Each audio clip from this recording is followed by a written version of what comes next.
We have patient monitors almost in every hospital in the country. But you'll be shocked to know that maybe less than 1%, maybe even lesser, of them are actually networked to the system which the doctor is actually using to make decisions. Right? So you have so much of data being generated. Everybody is looking at those beep, beep, beep. But who's consuming it? The nurse who's standing there. And if she's busy, then that data is not even coming through.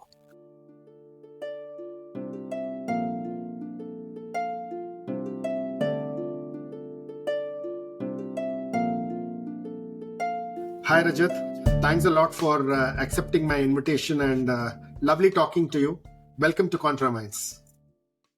Thank you so much, Swami. I was looking forward to this. So, Rajat, I straight away want to dive into the conversation where when I went through what Jagriti,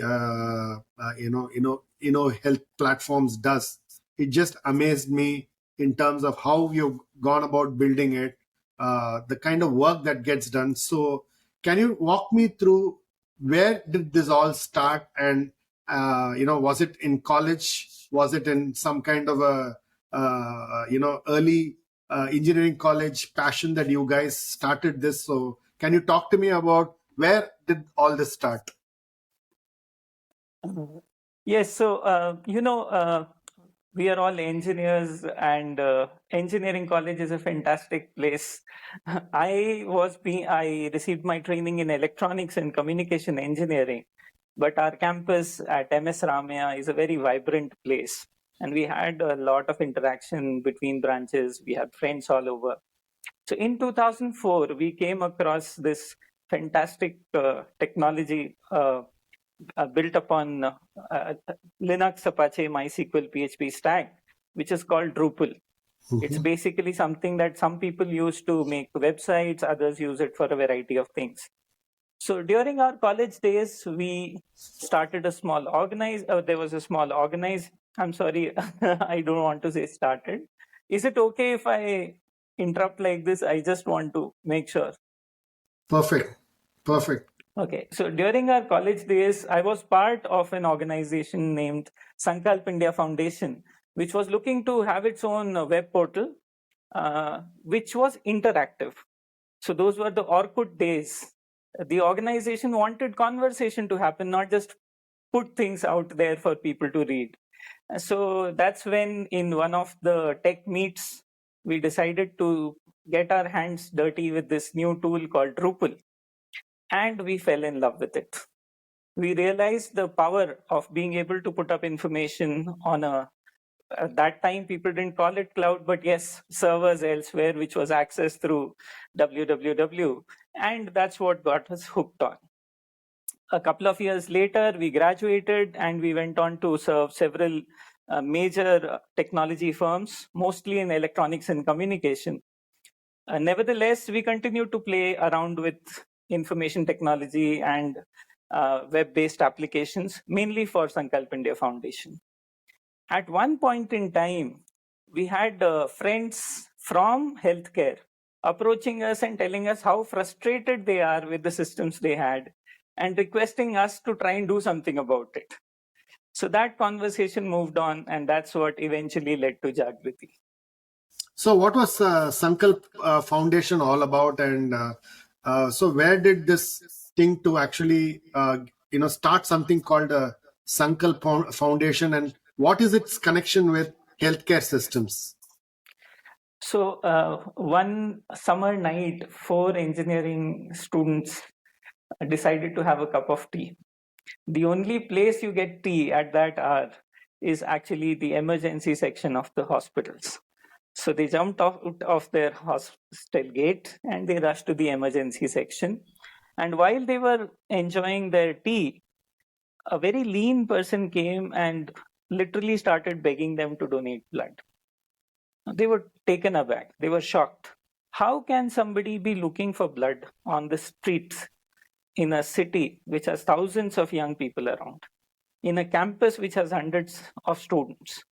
So these 4 young people decided to go in and donate blood immediately. But by the time they came out, the patient had not survived. Now, there could be various reasons why the patient died, but they thought it was not right for the family to be struggling to find blood on the streets.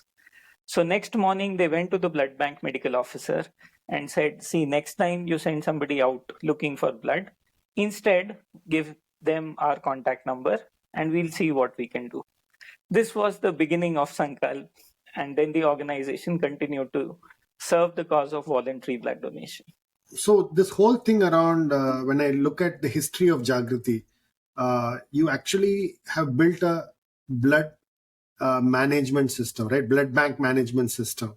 So what was the need for a blood bank management system, and why was this very important in just not, doing something by giving blood, but why is this blood bank management system so critical to one of the aspects of how you have built the the BMTPLUS platform, which I'll talk about later.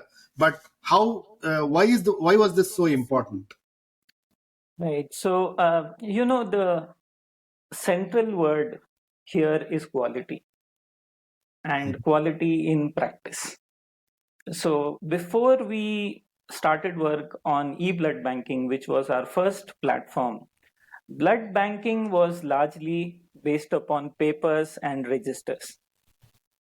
So the whole information set, like it used to be in every field, was totally driven by papers. The unfortunate side of it is that it does not make use of the information which is already available with the organization to improve itself. So you keep filling up registers, you keep filling up forms, and you have stacks of them. But how does it contribute to organizational growth? So Sankalp as an organization had at that time actually 7 platforms through which it orchestrated quality in each aspect of its work. So the organization was using it to schedule blood donation drives. It was using it to manage emergency blood requests. It was using technology to manage funds. And the blood banks actually got extremely excited at the amount of productivity and quality increase that they could see with a small NGO using a software system built by people for their own selves. So that's where the marriage happened. They wanted something that would bring about transparency, accountability, and most importantly, quality. We each blood bag can either save a life or also cause harm. To maximize the first and minimize the second, you need to cut down the errors which can silently happen through the long process that takes place between collection and delivery of blood. So that's where we thought we can apply technology and improve quality of collection. I think it's really interesting that you've graduated from MS Ramaya, because MS Ramaya has a thriving culture of design over the last 10, 12 years. So it's got an immensely popular design program. So I'm just really interested to connect those two threads and ask, what are some lessons that you've learned uh, actually marrying, deep technical expertise with solving human-centric problems in something as complex and as human as healthcare? Right. So the first and the most important thing we learned is to keep things simple. We sometimes make fantastically complicated systems which promise to do enormous things, but eventually at the end of the day, you find users struggling and people struggling to prove the outcome. So the first thing is we used to recruit young volunteers, 18, 19 years old, people who will give you only a little amount of time. Even they should feel interested in using this technology. When you substitute a process with a technical process, it's not the primary user, the person who's facing technology, should have not just comfort, but excitement to use it. And that comes with simplicity, that comes with keeping in mind that this persona or this person should directly and right then benefit from using something which people may think is complicated. So keeping it simple was one of the very important lessons we learned early on. Second thing, what we learned is we adopted this cloud hosted software systems logic at a very early stage. And that is again because we wanted information to be made available to people wherever they needed it, rather than people having to come and struggle to find what they need. So we've been mobile first now for what, 15 years? And of course, the third thing that is very critical is you cannot build a system today and expect it to work for a long time. That's not how the world works. So whatever you build, it has to have the innate capability to take the shape and form of your work. As you change rules, as you decide what you want to do, the system should adapt. So we never really had a release system which would give you 1 or 2 or 3 releases only. We've always had systems which very quickly adapt to the changes in the real world. Once you put these 3 things together, really, and this is something we learned after having gone through major transitions from paper to software systems, then you have users who are excited from day one, and they become the people who come back saying what they need. And then everything that you are offering from technology becomes relevant and useful immediately. Right. That's super interesting, because as the next question I have as a follow up is, SaaS is all the rage in India, fintech is all the rage in India. So a question that I have is that when you look at an economy where there's a lot of talk about startups in fintech, SaaS, etc., how does building products in healthcare really differ in terms of effort, output, and success? Because you see all the outliers being promoted a lot in multiple publications from SaaS and fintech, but very rarely do you see the kind of breakthroughs that come in the healthcare space as far as technology is concerned. So can you talk about what are some unspoken complexities that you have to deal with in building products in the healthcare space? Absolutely. So, one of the highest resistance to technology adoption that you can see is in the healthcare setup. One of the reasons that comes through is traditionally healthcare is a very sort of people expect it to be fail safe, people expect it to be available all the time. And I believe there's a huge mismatch in the thought leaders in the healthcare space and the technical space. The two worlds seem to be looking in completely divergent directions. While people talk a lot about the capabilities of artificial intelligence to mine things and get things done in healthcare space, if you look at fundamental things like the user interfaces which are being used in hospitals, they still seem to be coming from age-old era. And so that's one of the major issues. Now, why that issue?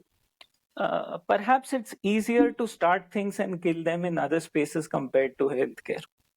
If you start using something, there is a need to maintain that data for a long period of time because it has implications on what happens in future. Now, many people either don't have the comfort with their providers, or they've had bad experiences where they started using something and it didn't really translate into a long-term gain. And that's why adoption is a major, major challenge. People still continue to use what was working 10 years back and live with suboptimal systems rather than open up and experiment with what is fresh and new. The third and the most important problem is, in medicine, it is extremely important to prove outcomes. So any drug we take, any lab investigation we take, it goes through a scientific review process and it proves its worth, and that's when it is introduced to the market. It is a more conservative space as an industry itself. Now, what we have experienced is that a lot of technology that is being created in the space comes with a lot of promise, but very little evidence supporting it. And there is a mismatch in terms of the scientific rigor to prove the capabilities and outcome that you are promising to the customer. So these are all different challenges that healthcare industry faces. Of course, the fourth one is, I believe there is still a long way to go for our doctors to accept and realize that technology is an assistant, a very capable assistant available to them. Even in the best of hospitals in the country, you'll find that the doctor is using the system minimally. They mostly have a data manager or an assistant who's doing the job on the computer. So it's a one-way traffic. Basically, instead of paper, you are giving instructions through a data manager. But then where is the whole benefit of that system giving you feedback and allowing you to titrate things? So that is another challenge. So, Rajat, I have interesting follow-up questions on this. One follow-up question I have on this is, so when did this engineer become so knowledgeable about the medical profession? That's you. So I'm not sure I'll say I'm knowledgeable about the profession, but I will surely say that I'm quite enthusiastic about the profession. No, let me put it this way. How did you learn this domain? Because you are an engineer. You started off by saying I'm an electronics engineer, and now you actually have something where you have to understand the medical domain to even do what you are doing right now. So how did you go about picking up the knowledge in this domain, and why do you think importance of domain knowledge is important when you start building systems? Right. So, in a way, I was very fortunate to be able to see things firsthand and absorb them in a way that the user sees them. Before we built e-blood banking, I would have got an opportunity to spend a couple of 1,000 hours around people who work in blood banks, see their first-hand frustrations, and not just that, have very honest conversations with them. So I knew at that time what are the challenges that a nurse faces, what are the challenges that a technologist faces, and what is the view of the administrator. In fact, I also knew what are the challenges that the housekeeping faces. And that happened because of my relationship with Sankalp, which gave me that jump start to be able to closely work with people. But the same thing, when I look back, I think for every single platform that we have developed, we have consciously invested in first just being there in some of the setups while people are working, silently watching them and understanding what is happening. And then build that relationship with them where they are able to express in a very human way what is their view of how things are moving around and how things could be done in a better way. That of course is, I believe, irreplaceable.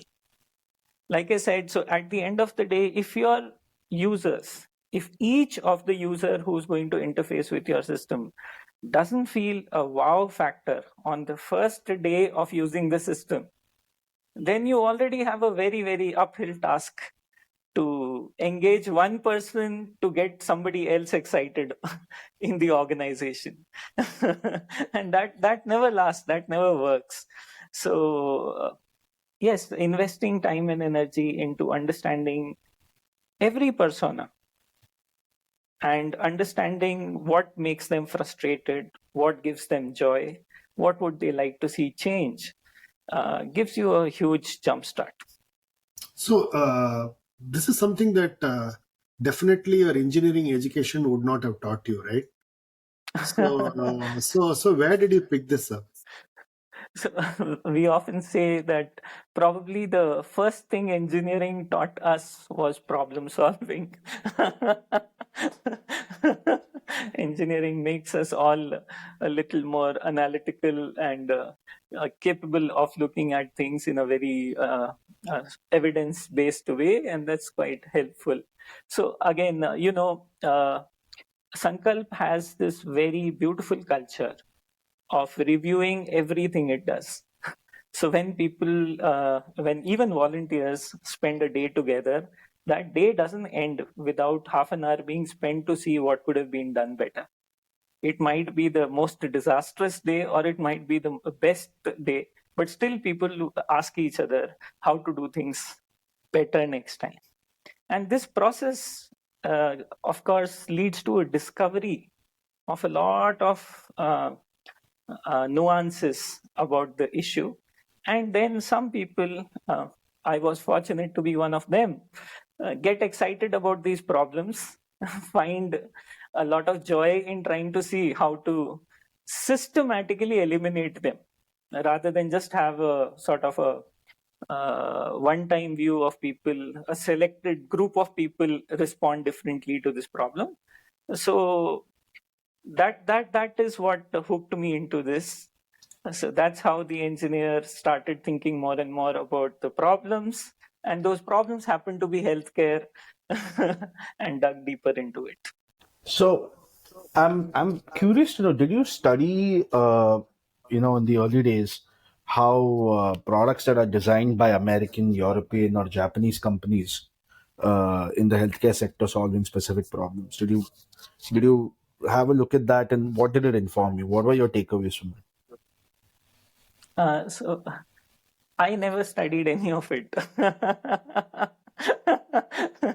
And I got to understand that there are things you can study to do all of this much later, when we had our products out, and when in fact we had some gurus, I must say.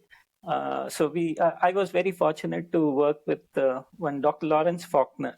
So he's a trained doctor, but I think he was born to be an engineer. And I happened to work with Mr. Arvind Prasad, who's again a thought leader. So these people, gurus who came in at a much later stage, really, are the ones who uh, opened up the world, in the sense, tell us what other people are doing, and then we could look back at our systems and see where we had reached. But till then, we were growing very organically. The interesting part, in fact, is that we realized that a lot of best practices and the right rules kind of things were organically built into our products, just because that was the best way to approach that problem. So we would have failed, learned, read something, possibly on a mobile phone or in a net cafe at that time. But yes, we didn't formally study that or receive any training. So that's really interesting, because when you I think when you move ahead, you start seeing similar products that come into the space and stuff like that. So my follow up to that question would be, when you consider designing product solutions in the healthcare space for India, for example, how does that solution differ from when you are designing it, say, for example, an American market? What are the constraints that you have to work with in an Indian context vis-a-vis or versus the constraints, or the no constraint, or the unconstrained effort that you might have to put in to build a product for a Western market or something like that? What are the differences? Right. So let's start with the Indian market. The principal problem that I see in India, of course, the opportunity sides are numerous, but the principal problem here is that I believe not many people are able to really assess the value of a software system, right? So there's one system and there'll be another copy in any shortest possible time, and people make decisions purely on the cost of the product. And there's very little investment into what it actually changes on the ground.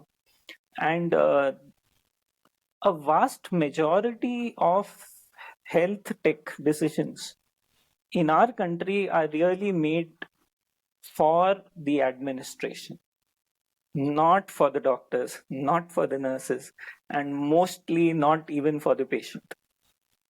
So they are essentially reporting and feeding tools to top level management, not really systems which can change the experience of delivery in a fundamental way. So those are the two major challenges that we see in the Indian market. In the Western market, if you leave US and you look at all the other spaces, they are again living in Stone Age when it comes to health tech. So we visited several different countries to assess what kind of technology are they using and what are the capabilities. And we were shocked. We had frustrated doctors, frustrated nurses, each one of them very, very enthusiastic about moving forward, but working with systems which in 2020, we had a hospital which was working on a HIS which was deployed in 2001. Zero mobile capabilities. You can access data only from within the institution. And it comes with so many restrictions that at the end of the day, any of the innovations are basically ruled out. People are just letting things continue the way they are. US, of course, is fundamentally different. That's the market where all the innovation in health IT is happening and adoption is very, very quick. And really, that's the space where you have to really put value on table to be able to move forward. So you talked about Dr. Lawrence Faulkner, right? Where you said here is a doctor who could have as well been an engineer. And at some point in time, you talked about, really managing quality. So walk me through what was the learning when you started working with Dr. Lawrence Faulkner, and how did you incorporate that learning into many of the system design principles that you started putting? Because what I really know is BMTPLUS is probably one of the world's first systems to manage thalassemia. And the fact that what did you learn there, and how did you then make it user centric? So Dr. Lawrence Faulkner happened to be attending a wedding in Madurai, for which he was crossing Bangalore. And he had a flight the next morning, so he was staying in a hotel next to the airport. And somebody introduced us to him, saying, "There's a doctor from Italy who knows a lot about thalassemia. You guys speak about thalassemia. Why don't you go and meet him?" So that dinner conversation is what we call now love at first sight. He liked us, we liked him, and he decided to come to one of our daycares. Now, this daycare was in a government hospital with a lot of restrictions and limitations, as you can imagine. Nevertheless, this daycare center was using high health tech to deliver very basic treatment. So all that it was doing is crunching data on patients' past history to decide what should be the next treatment steps. When Dr. Faulkner looked at it, he had big ideas in mind and he started conversing with us.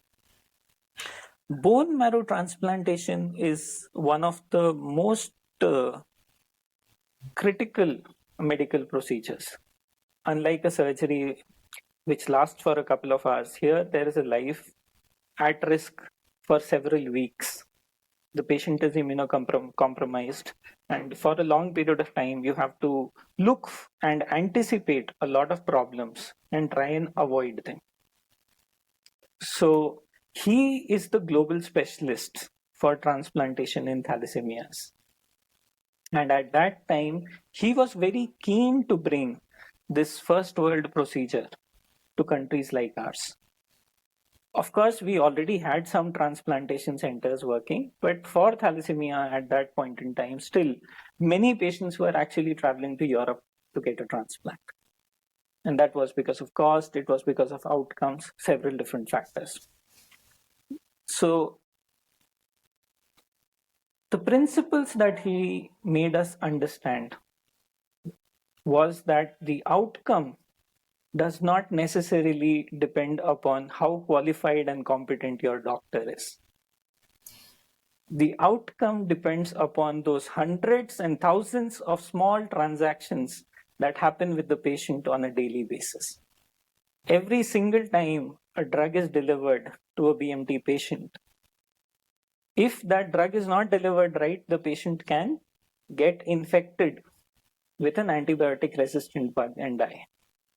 So he switched the table around. From when we think of complicated procedures, high-end stuff, we think about experts. He switched the table around and really drove the idea that it is really the entire care mapping, which really matters.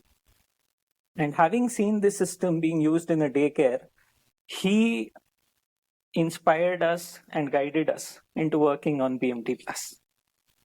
How BMTPLUS differs when it comes to treatment planning is that, first of all, even with the initial few organizations where we were able to create a clinic which was practically paper free. He loves to joke that the only place where a paper belongs in a bone marrow transplant unit is probably the toilet. So now what happens when you make the system completely electronic? When the housekeeping, nurse, and the doctor, everybody is using an electronic system. So immediately there's transparency. Immediately there's enhanced communication. But most importantly, each role has a stake in the outcome. So BMTPLUS was designed not for the sophisticated procedure to be done. It was designed to make sure that hydration is well managed while the patient is inside the hospital, that each drug is being taken care of well, that the nurses are able to make sure that in a busy shift, when there are so many things to do, they are getting assistance in prioritizing what matters over the other things. The housekeeping is able to understand what is the priority for the day if I have a patient who has a very infectious condition on the floor. So it was a completely different approach, ground upwards, ensuring that every single component of care finds its rightful place on the technology space. And thereby you first strengthen the base and then move upwards to the degree that immediately in front of you, you are able to go from seeing the ins and outs, how much of tea somebody has made a couple of hours back, to be able to do outcome analysis. That whole spectrum from bottom to top is something that we built as part of one single platform available through any internet enabled device. That's what was a very unique experience, and where his drive and his understanding of what actually mattered helped us design a system which actually then went on to solve problems for a large number of organizations. Yeah, so I'm going to ask you a very, very basic question. And my very basic question is this: what is a system? Because we've been talking about system this, system that, etc., etc. But if you had to break it down to its absolute basics, what is a system? Right. So when I'm saying system, I'm actually referring to a cloud hosted application. This is like we have SaaS models, there's a software available on the cloud. Each person, part of the organization, has their username and password to log into it. But the difference in the system that we are talking about is it is a system which is designed to be a platform rather than a monolith.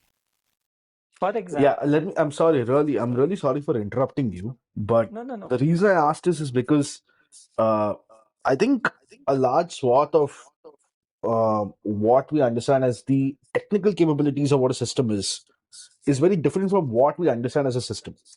Because on one end, you have the platform, then you have a person, or you have the healthcare provider, then you have the administrator.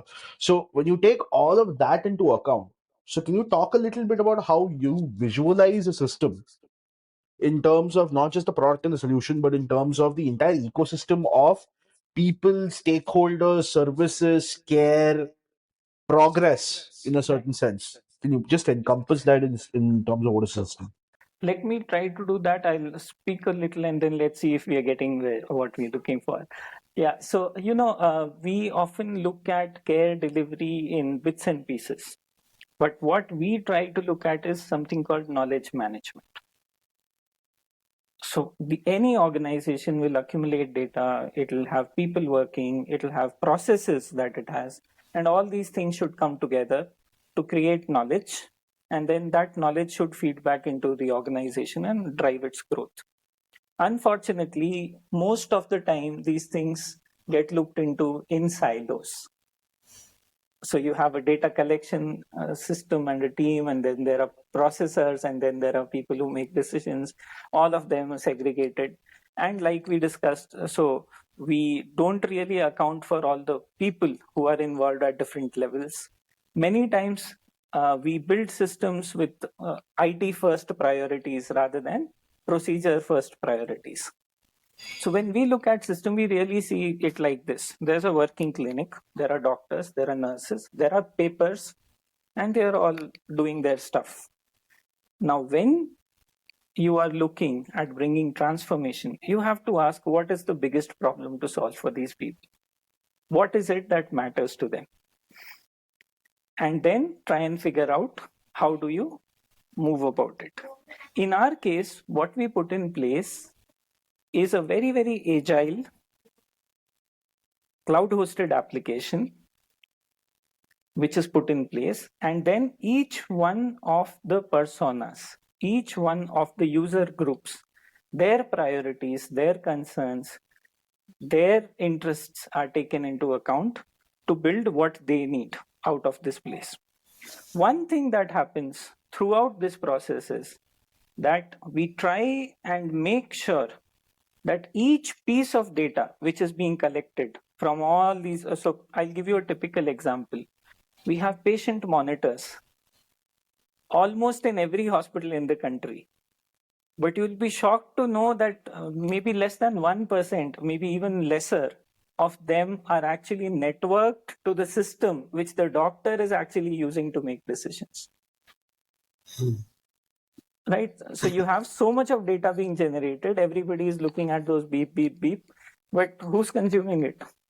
The nurse who's standing there, and if she's busy, then that data is not even coming through.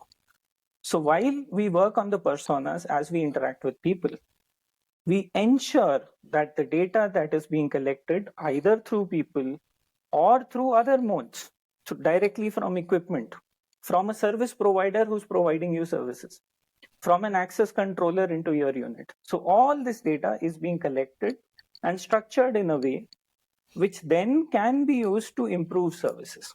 Understood. So I think that's super interesting when we use the term knowledge management. I think it's super interesting because my follow-up question to that is, having worked with so many stakeholders across the system, uh, in your experience, how does a doctor view data? I'm asking this very specifically because, for example, I watch a lot of sports. Okay, so the new trend in sports is, after a match, the athlete or the sportsman is actually given a packet of performance analytics. Okay, so post match they'll see how much they ran, what was their heart rate, etc., etc. They have their entire stats. So when the game was at a certain pitch, what was their heart rate at that, and then when they are not running very fast and the game is in their control, or they have 80-90% possession of the ball, how was their formation, etc., etc., in the context of the team, in the context of their individual performance, etc. So there's data within data, there's stats within stats. So they get to analyze their performance at a very deep level. So how do you visualize a future where doctors have access to that kind of data? And when they have access to that kind of data, how will they interact with it? Is a question I have. Right. So healthcare is very different. I believe the person delivering food to your doorstep has more analytics around his actions than a doctor in any of the reputed hospitals in our country. And that's really a sad reality. So there are two sides. Unfortunately, the only real time where most people would look at data is when they are trying to summarize something to present to their colleagues. Never as really part of their day-to-day work, never really as a review of the previous day's outcomes or whatever is happening around them.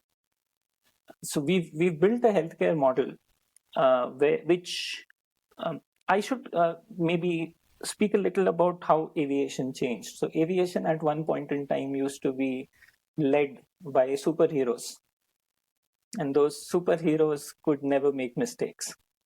These were the pilots, the big bosses in the room. And then we had terrible crashes. Fortunately, in healthcare, fortunately in aviation, they did a very, very good job at reviewing what went good and what did not go good. And I believe they call it cockpit resource management today. One of the lessons they learned is that everybody can make mistakes. Everybody has a role to play to get good outcomes. Let me just ask, so when you think of a good hospital, do you think about the nurses?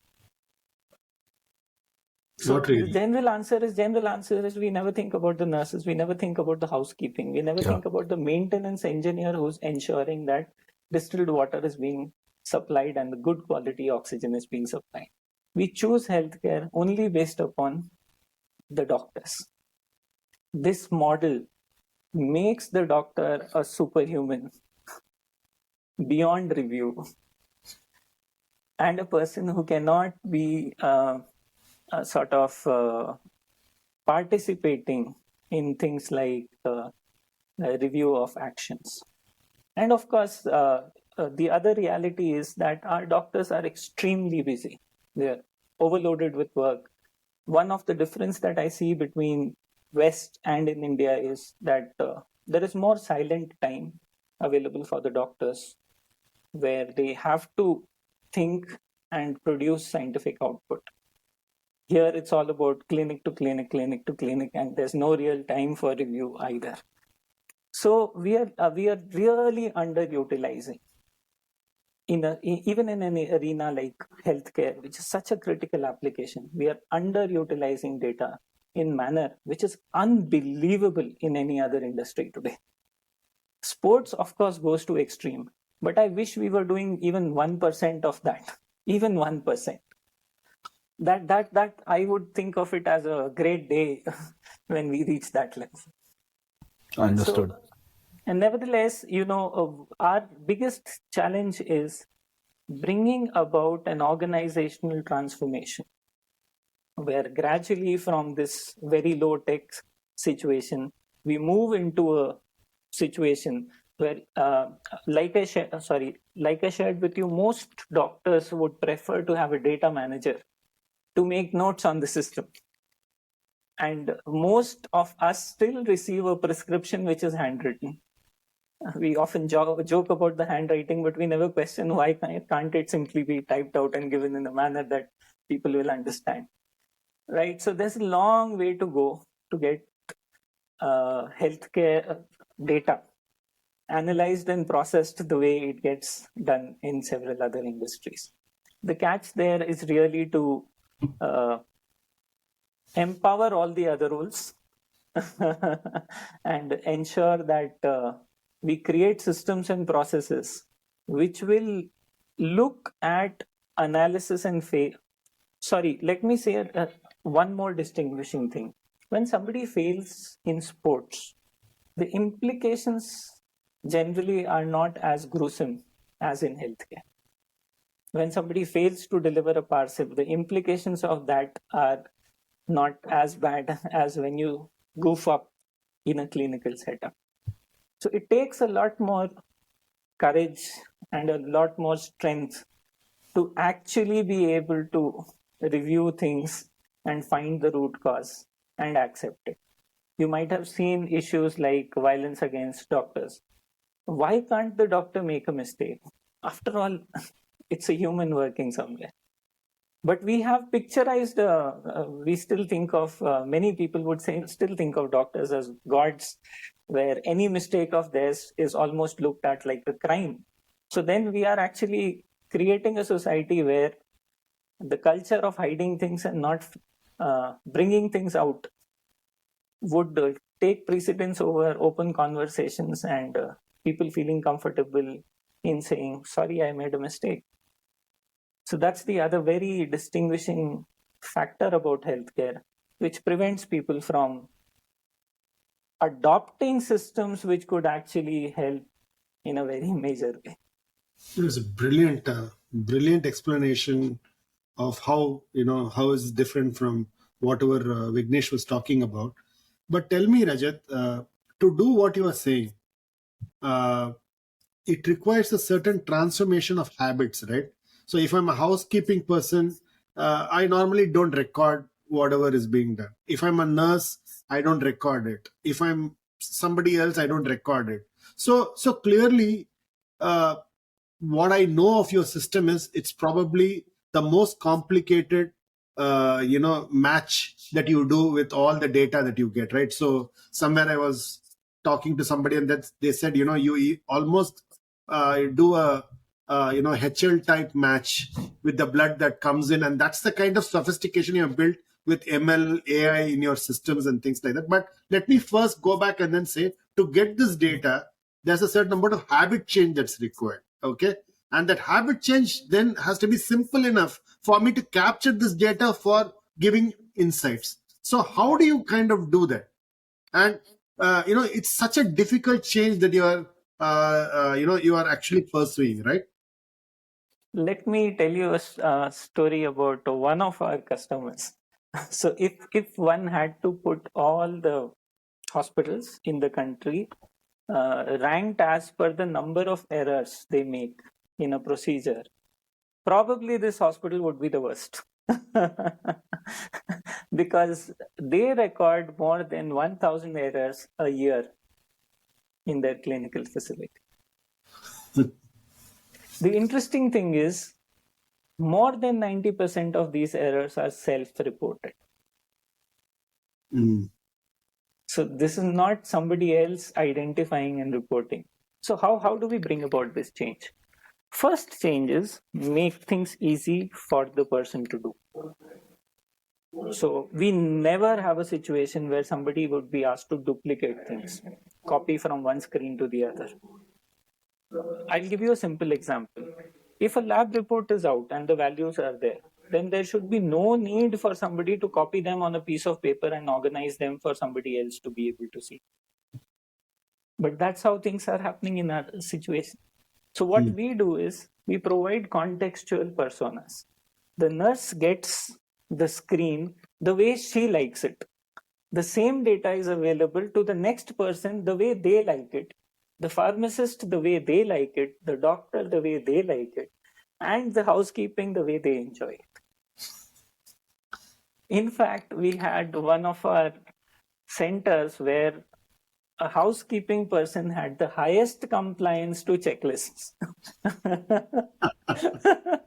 And he enjoyed it because it was the first time that really his ticking of that sheet was making a difference. You go to any of our toilets, any washrooms, you find those sheets stuck up there. Who cares and who bothers? But this person knows that it matters.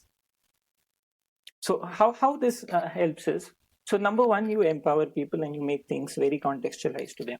Second thing is, you make it a little more difficult for them to make mistakes by giving them just-in-time feedback, by giving them alerts, by giving them messages. So somebody puts in a value which doesn't make sense.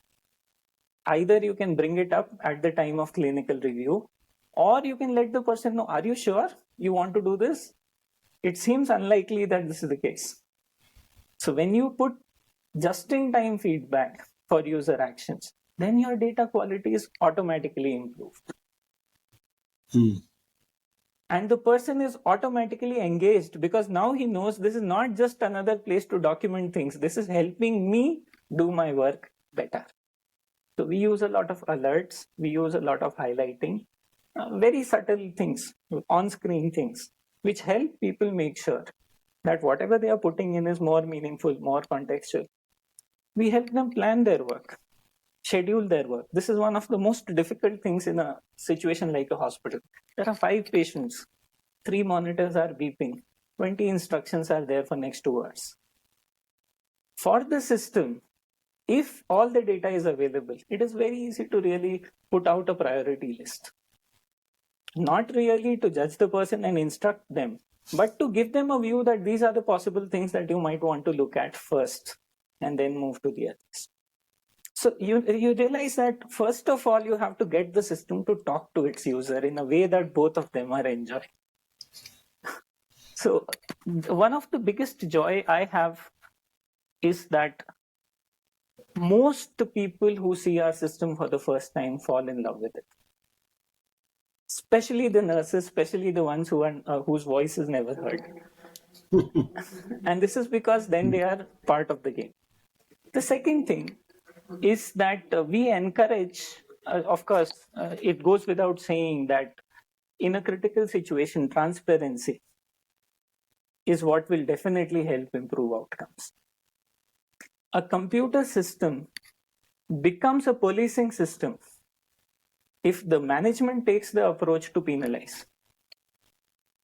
And this is one of the major organizational changes which comes when people take the digitization journey. We actually engage in comprehensive program management for our customers.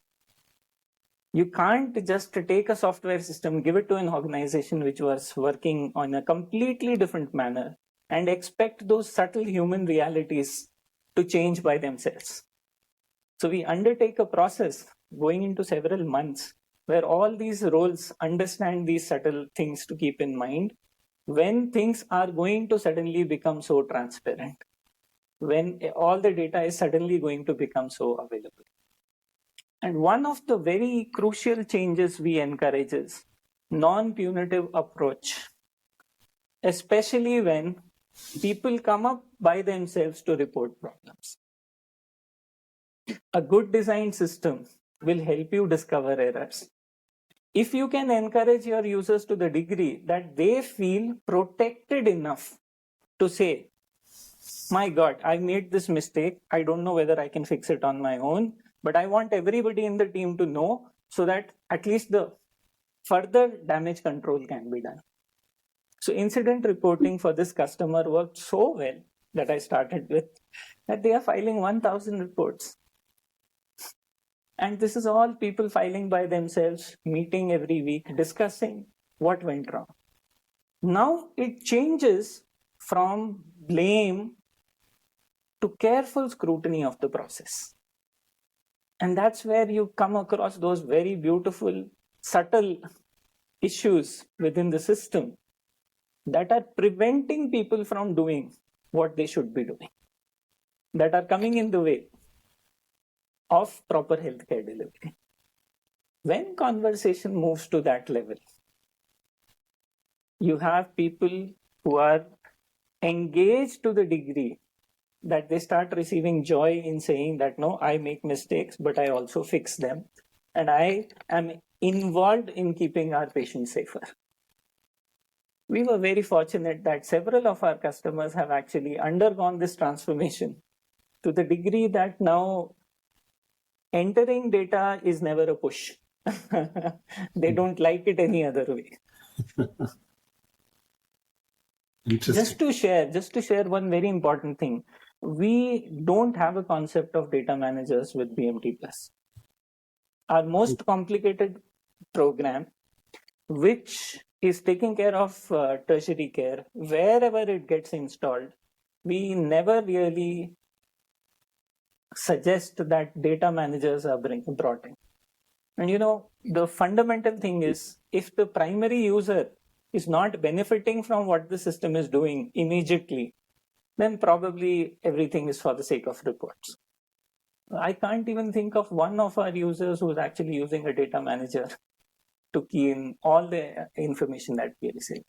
So Vignesh, sorry, one thing that I go wrong with is, when I start speaking, I'm not even sure what the original question was. So please keep.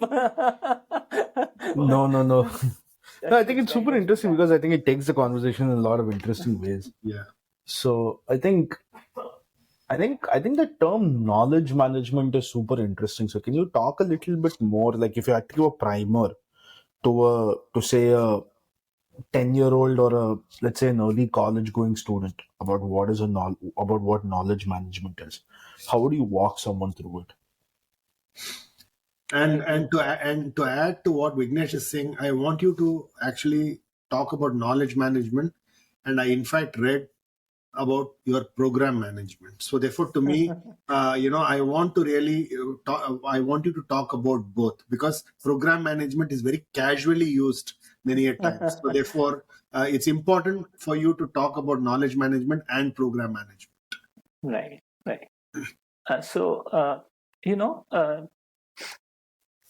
One of the simplest questions to ask for any organization is, do my people have whatever they need to do their work available to them with least possible bureaucracy? So, we accumulate data, we talk about big data, we have so many different sources by which we are collecting information. However, when a person is trying to do their own work, are they in a position to make the best use of whatever is available in their organization to do a better job? Now, this simple problem of not having access to right data, right information when needed, and for whoever it is needed is a very major problem that we've grown into once we started digitizing things. So we built silos, and there are so many protection layers and so many things that at the end of the day, many organizations struggle to make sense of the volume and complexity of their own accumulated data.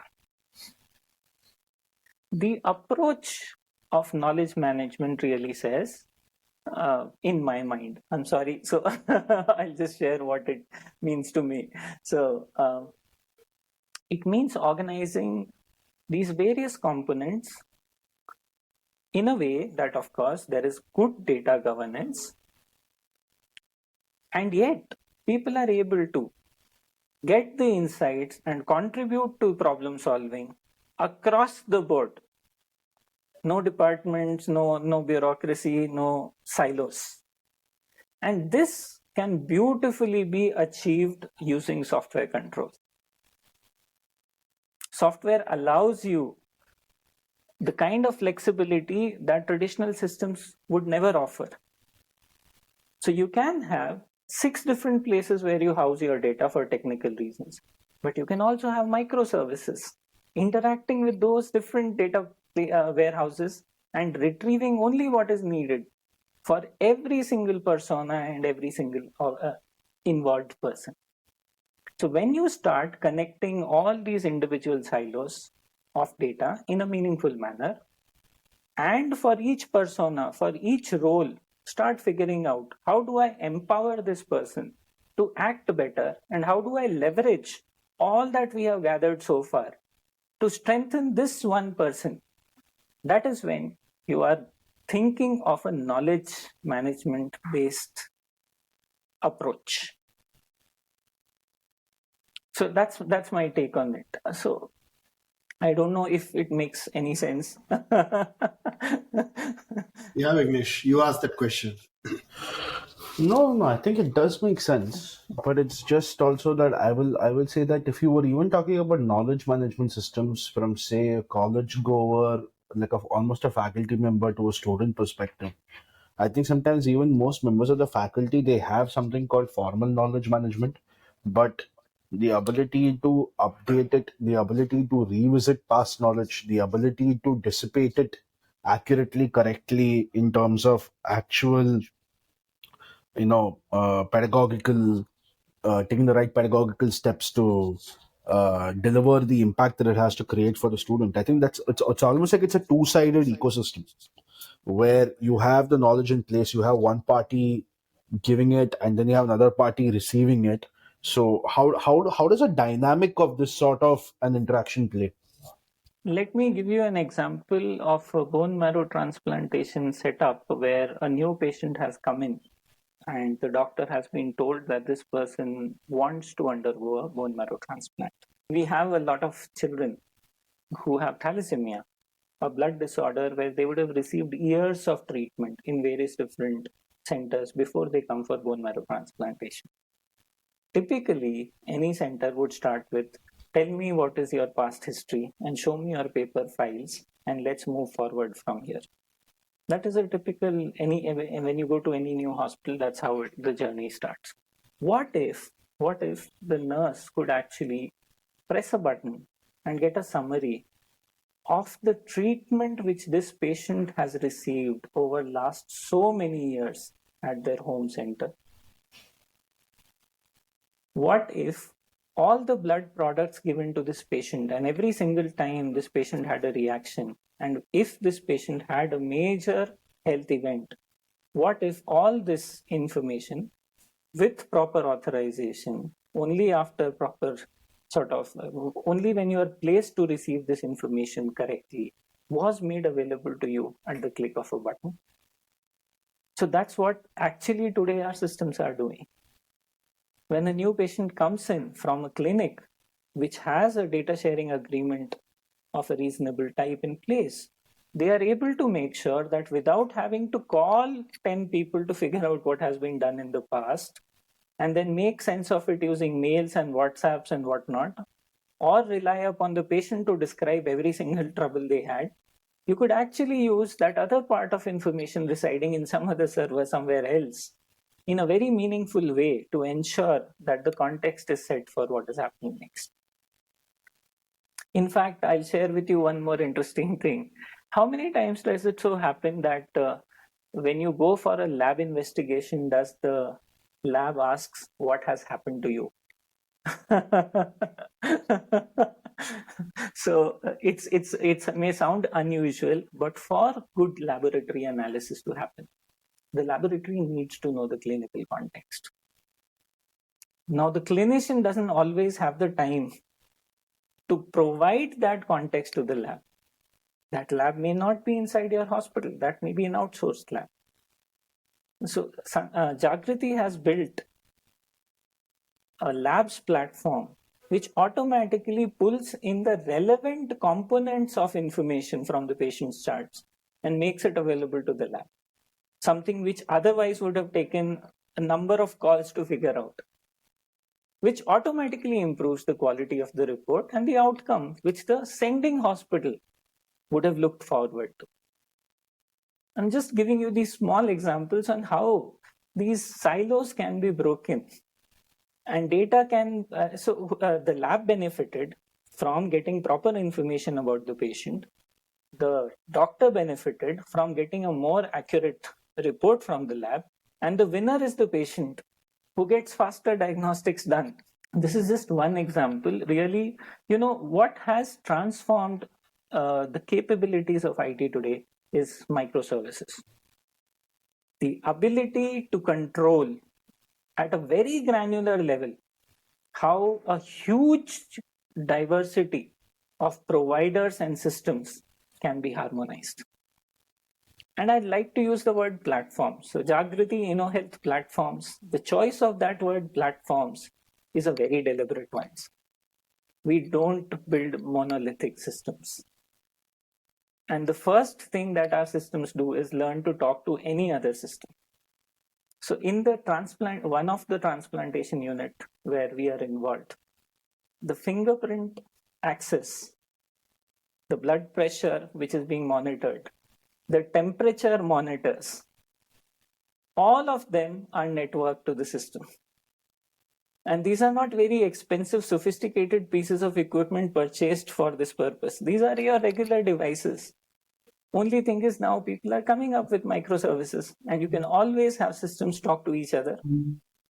So once you enable this kind of data flow across systems, then achieving what we say is a knowledge management approach where people, going back to the example that you took, if a student was able to use a couple of keywords to figure out what has been done on this topic in my college ever in the past, so do we have any institution where I want to know how many people failed at this project? Can I just put in a keyword and find out? Why should it be so difficult? I don't want to know who failed. I just want to know what failed. If I know that, I'll make better decisions. So knowledge management is really a philosophy which you implement through software systems that we are very passionate about. Now let's talk about program management. There are three components to any place: systems, people, and processes. And a fine balance being maintained between these three, particularly when there is change happening, is absolutely critical. One of the problems that a lot of us suffer, because one of the causes of a lot of pain is because we try to jump too far at once. Right? So I want to bring in agility. So when you try to drive in a change, it's not just the system that can change. It's not just that notice or an email which can be sent out to people expecting them to change their behavior. It has to be done at a much more subtle level to ensure that there is less anxiety, more reliability, and honestly, more fun. So program management is nothing but doing that back-end work properly to ensure any changes, any interaction between the systems, people, and processes are beautifully orchestrated to create harmony. So, like I said, we are a software company. We shouldn't probably talk about non-punitive approach being taken when it comes to discovery of errors. But if you don't do that, then there will be resistance to using electronic platforms. It is so closely interlinked. If your platform is going to find more errors, then suddenly you cannot have negativity in the organization as if today, since the time the software has come, there is more problem. The problems were happening. Now you are discovering them, and you are discovering them faster. So it needs you to prepare the organization to be able to absorb this change and deal with the changes that come together with it. So that's very, very critical. So we are now moving as an organization. Jagriti is moving away from just program management and deliberately putting in two more words in there: human-centric program management. Ensuring that the first goal is to make sure that the humans involved feel like winners. And then you chase your business goal, then you chase everything else that follows. But first, it's the users. So, Rajat, one thing that really, intrigues me, okay, is where do you find the engineers to do this kind of work? So yeah, Swami, it's really difficult to find people who, one of the most important things about giving out a good product to your users is making sure that you don't let them down. Unless your engineers understand at a very fundamental level what are they building and how does it impact the user, there is such a big mismatch between expectations and delivery. Absolutely. That it is the customers who are at the suffering end of the game, and then there's a lot of bitterness. Yeah. We have always chosen the approach of having the people with right mindset first than people with the right skill set as the top priority. I'd rather have an engineer who has the patience and the appreciation for what they are building than an engineer who's fantastic at code but who doesn't really want to get involved in the use cases. Yeah, absolutely. And finding people, of course, it's so difficult in today's environment where everybody wants to be on top of the game as quickly as possible, as soon as possible. Finding people who really want to invest in building expertise, really getting to a level where they can, on a personal level, make a difference. Yeah.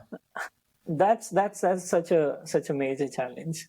So how do you go about recruiting them? How do you go about grooming them? Because they get influenced by the environment, right? because my classmate got this increase, my batchmate became this, my roommate has this promotion. So it requires a very deep conviction with what you're doing. So from whatever I've been listening to you for the last 1 hour, I think a lot of conviction comes first, competence comes next, and commitment to do it, come what may, comes with it. And that is a very different build that is needed, right? And how do you get that? Absolutely. You're very right in pointing out the requirements for the kind of work that we do. Like you said, when there is so much of peer pressure and so many things happening around people, we are not immune to it. We suffer from the same problems that anybody else does. However, we have a big advantage. And that advantage is that as an organization, we are very careful about what we do and what environment we maintain internally. So while there is this one side of things where people are attracted, there are those very few who are actually looking for a little different space which gives them that joy, that kick, that purpose, and who may not really be able to find that easily. So we guard our values first. we don't make decisions to drive growth as much as we value our value set. We make sure that as an organization, we are always doing the right thing. That's not easy.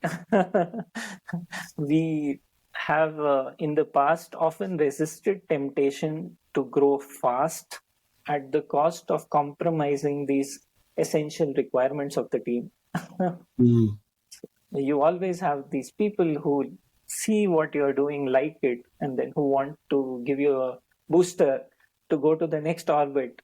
But then if you don't feel that their value system aligns with yours, there's a tough call to make. And we are fortunate that Team Jagriti doesn't have to think twice across the board on what is the direction ahead of us. What this does, of course, is create that safe space for some people to find their life purpose in a very permanent way. So it's very much more difficult to bring in a new team member and get them absorbed. Many people would leave us in the first year of work or not even join us because of the way we are structured.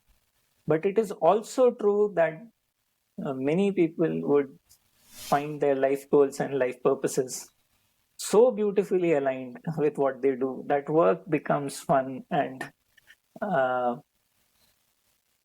the relationship that you have with your team, with your product, with your customers, that becomes enriching. No, absolutely. But how do you balance that with the life ambitions of that person, right? Because, I'm a young graduate, I come out, I get married, I need a house. So there are certain, money requirements, economic requirements that I have. So balancing it starts, in my opinion, would you agree with me? Having run an organization like this, I presume you've done it now for almost 15, 17 years, right? I think if the purpose is not aligned, then what happens is that anything that is monetary or economic, always there is a gap. And I think the most important thing is when your purpose aligns, then the gap between the rest of the stuff that I need as a employee or as I need as a part of the organization, that tends to match, and that's the most critical aspect of engagement, involvement, and I would say retention. What do you say? Completely agree with you. I often use this sort of little example of how people want to earn more and then use that money to do more to be happy.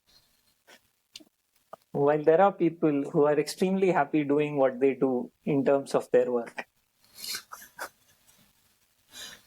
So all of us need to have a reasonable life. That's a duty we owe to ourselves and our family. But it is also true that there is no real limit to how much one can earn in terms of monetary compensation alone.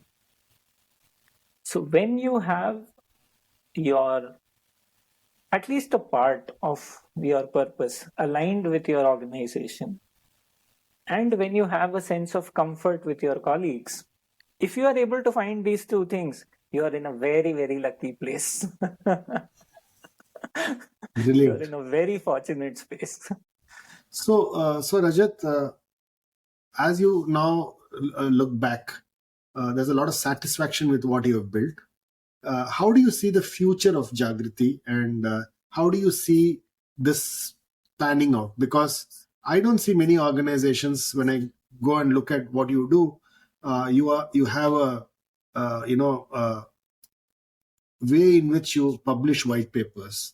Okay, very, very Western method of actually sharing knowledge, contributing to the to the industry that you belong. Okay, making it open access. Lots of things that you do there, which is really what I think has taken you till where you are today. But there will be a larger roadmap. How do you see, and what do you think are the most important steps to build that dream, if I were to call it, or an aspiration? So what are the core components that you believe? As you said, you guard your values, but yet you need growth and you need progress. Let me not use the word growth, but let's say progress. So what components would you use, or what engines would you use to grow it?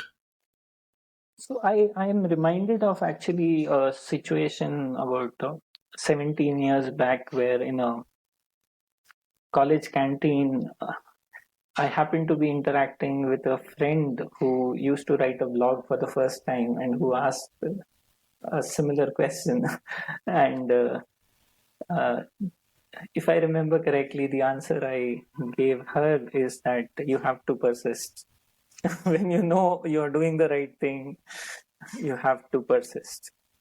One of the beauties, and I really appreciate the guidance we got. One of the beauties of the way we structured ourselves was to be rational and evidence driven in terms of what we do. Like you said, we publish, we share outcome, and we do it through open access channels, because we truly believe that before we can make a claim about what we do, we have to prove it, and prove it in the most robust manner. When that happens, when you are assured that your actions are actually translating into real world benefit, and when your team and your organization is oriented towards ensuring constant improvement, so producing more of this every single day, then it is always only a matter of time. So if you are in the right direction, if you're doing the right thing with the right intent, and you're doing it with a lot of energy, enthusiasm, and putting the right resources in there, then adoption follows. It is also true that the battleground that we've chosen are very, very lofty. So for software to improve survival of a patient by 10% is a very big deal. So if you take up a challenge like that and you really want to succeed in that, it will take time for people first to believe that this is even possible. And that is where a large part of our system still resides. But what we are experiencing as an organization year on year is that the more you persist, that acceptance starts building in, naturally starts building in. So yeah, I guess persistence is the word. Brilliant. So, so on that note, Rajat, I want to just jump into some quick fire questions and Sure. would like your immediate response. So, my first question is, what does success mean to you? Happiness. Good. Okay. And what would be the advice that you would give to an 18-year-old in a university today? Continue to searching for what excites you. Do what you love to do. You will have all the opportunity to make money. Money will follow, but don't always choose what gets you excited. Brilliant. What is one piece of advice that you got, which you believe has held you in good stead for so many years? I've always been told to do the right thing, no matter what the outcome is. I've been told to accept failure. I've been told to accept negativity. I've been advised by my father to accept anything that comes in the way. But do the right thing, and then he's always encouraged me not to bother about consequences. Very nice. What's one piece of belief that you have, which many people really don't agree with you?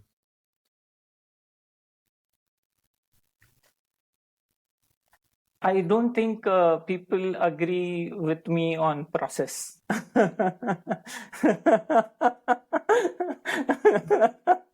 Okay. I am a person who likes to set up and follow processes and continue to enhance them. But that process is which is slow, boring, whatever it is. I'm a big believer. Don't find many. So tell me a couple of books that have influenced you and your life and what you do. The autobiography of a yogi was, of course, one of them. Okay. Checklist Manifesto is a Yeah. beautiful book to read. Okay. And there's a very interesting book called The Red Market. The Red Market. Yes. It Okay. talks about how human organ trade has really happened across the world, and it gives you a context into what is happening around. So that's Okay. another very interesting book. If you were to invite 3 or 4 people for a dream dinner, from whom you would like to listen, learn, who would those 3 or 4 people be? I'd like to invite Shirley Bhagat Singh. I'd like to invite Subhash Chandra Bose. I missed having met Dr. Kalam. Okay. I would have loved to, and perhaps I would have liked to speak to Chaitanya Mahaprabhu. Okay. Interesting. Thanks, Rajat. It was an absorbing conversation. I think there were parts in the conversation as you were speaking. It really touched some of the deep beliefs that that I had. At the same time, some tough decisions that you need to take if you have to do the right things. It was fantastic, and thanks a lot for your time. Really appreciate the time and the kind of work that you are doing. Really amazes me, and I'm happy that whatever little that I can do to enhance and value add to your thinking, I would be happy. And thanks a lot for spending time. Thank you so much. It's uh, I'm sure you can. The best reward that I have got in my life is uh, having conversations with people. So I've got a lot of value in my life from people who I would like to say are like gurus, who give and I get, and I don't even know whether I deserve, but I get. and I can never pay for it. So that is something that is so beautiful component of what we do. And like I said, I'm not even sure for a great platform that you are building in terms of ContraMinds, whether I even deserve. But thank you for being patient, listening me out, and setting this up. It's a very valuable thing. Thanks, Rajat. Thanks for your time. Thanks for listening to this episode.